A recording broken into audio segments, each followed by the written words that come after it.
और इस सब के बीच हमास ने दावा किया है कि युद्ध की शुरुआत से लेकर अब तक गाजा में 29,000 से ज्यादा इमारतों को नुकसान पहुंचा है। पूर्वी गाजा में हमले की तादाद सबसे ज्यादा है, ये कहा गया। हमास के अधिकारियों की तरफ से बहुत बड़ा दावा किया गया है। 29,000 इमारतों के नष्ट होने का दावा है।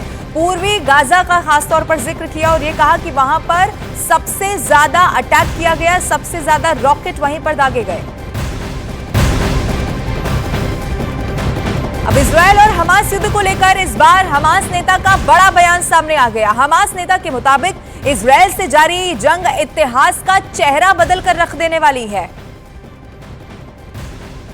हमास नेता ने ये बहुत बड़ा दावा किया है। इतिहास अब आप एक बार फिर से याद भी कर लीजिए कि सालों साल से कई सारे ऐसे इलाके जहां पर जंग चलती आ रही है, लेकिन ये बयान अपने आप में बताता है कि ये युद्ध हर बार के युद्ध से या हर बार की लड़ाई से कुछ अलग है और अभी भी दोनों तरफ से पीछे कदम हटाने को कोई तैयार नहीं है। और इजरायल ने भी लंबी लड़ाई की तैयारी शुरू कर दी, जिसके लिए उसके रक्षा मंत्री ने बाइडेन से बात भी की थी और उम्मीद जताई थी कि अमेरिका से उसे लंबे समय तक हथियार मिलते रहेंगे।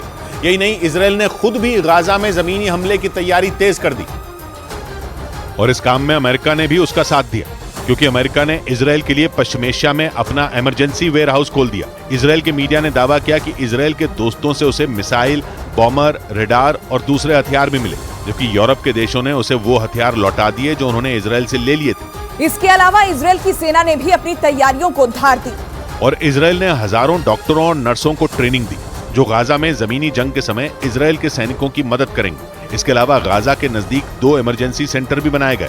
इस बीच फ्रांस के राष्ट्रपति इमैनुअल मैक्रोन ने जमीनी कार्रवाई करने पर इजरायल को चेतावनी दे दी।